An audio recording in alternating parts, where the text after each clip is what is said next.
Tartarugas Café apresenta da série Lendas Inventadas, as lendas da cidade nunca vista.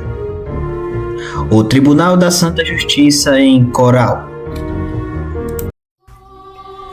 Quando o Senhor do Destino criou o mundo e o homem caiu em pecado, das luzes das galáxias surgiram seres cósmicos concebidos pela vontade divina e repletos de justiça. Estas entidades se juntaram e tomaram para si o papel de julgar o destino e a história. Do esplendor de uma grande nebulosa foi que nasceu o poderoso Tribunal da Santa Justiça, uma aliança entre entidades cósmicas com o intuito de manter e regular a ordem natural decretada pelo Senhor de tudo. As sessões de julgamento acontecem desta maneira. Divino Oráculo, que podia ouvir as vozes da história, trazia o caso à tona ao escrevê-lo em um livreto, onde todos os outros liam. Além disso, ele escrevia também os livros das ações de vida do réu. Megan seria o que usaria este livro para defender o suspeito. Já a sua irmã Mashain faria o papel de acusadora. Hester, o juiz, era quem intermediava o debate. Tiflis e Gariá, a mulher cega que possui o mais completo senso de justiça entre as criaturas do universo, segura e ajusta a balança à medida que cada um dos irmãos fala sobre as ações do réu, distinguindo quão bom ou mal ele foi. No final da sentença, ela também é consultada, mas Hester pode não se ater à sua opinião para dar a sentença. Veren Prigovoru é aquele a quem a execução da pena é incumbida. O tribunal possui um papel crucial para a preservação da cidade de Coral. Sendo um lugar que não atrai os olhos do mundo, os espíritos de luz e trevas pelejaram por décadas a fio por sua consciência anímica.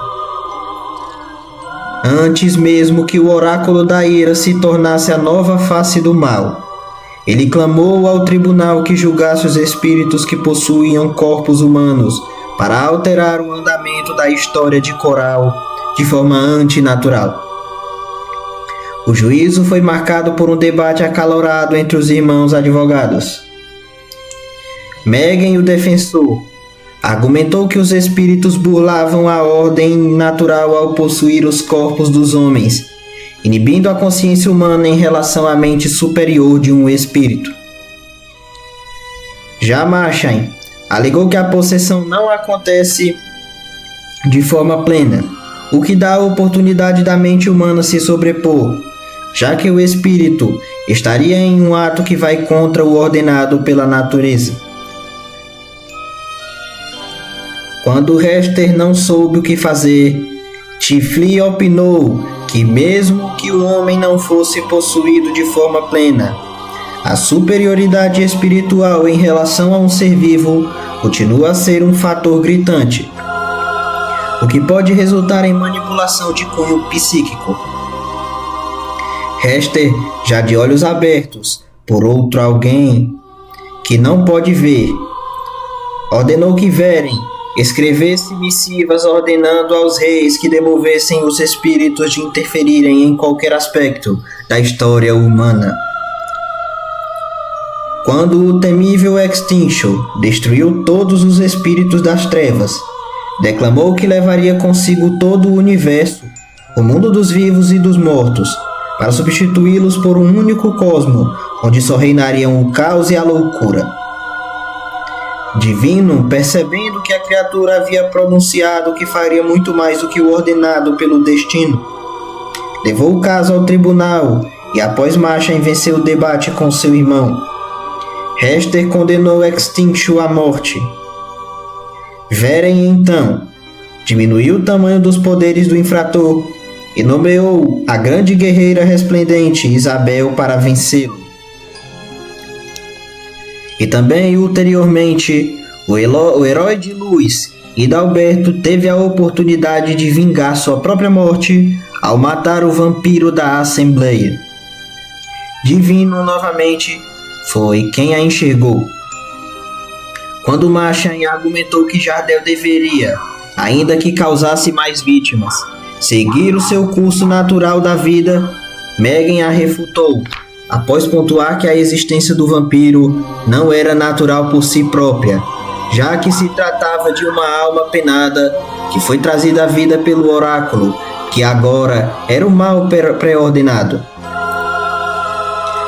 Mais uma vez, Hester não soube o que fazer.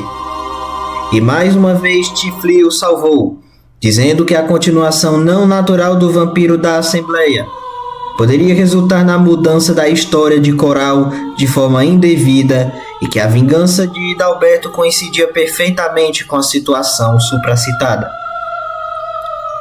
Hester, então, ordenou que Veren fosse pessoalmente em busca de Hidalberto e o submetesse a cumprir a sua própria vingança. Quando a temida entidade das Águas Pétreas prenunciou a morte completa de Coral, o oráculo vigente, já tendo nomeado um representante idôneo que sofreria uma grave punição caso fossem condenados à morte, clamou ao tribunal para que poupasse a cidade. Megan, desta vez, sagrou-se vencedor do debate, pois havia pureza no coração do povo, e Hester decidiu atender ao pedido do oráculo. Veren mais uma vez confiou a Hidalberto, o herói rutilante da cidade que não brilha, a missão de destruir a entidade das Águas Pétreas e salvar seu povo da ruína. No momento em que Sebastião abriu os portões do além e o conectou ao mundo dos vivos, Coral foi abalada pelo fatídico caso dos caminhos do desvanecimento. Divino Oráculo, percebendo quão ameaçador era o feito, levou a situação a juízo. A verdade é que conectar os dois mundos pode resultar em um desequilíbrio entre o ordinário e o insólito.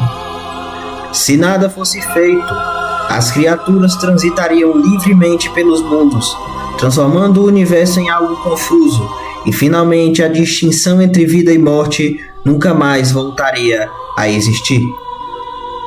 A atual realidade deveria ser apagada e substituída por outra que voltasse ao status quo da ordem natural.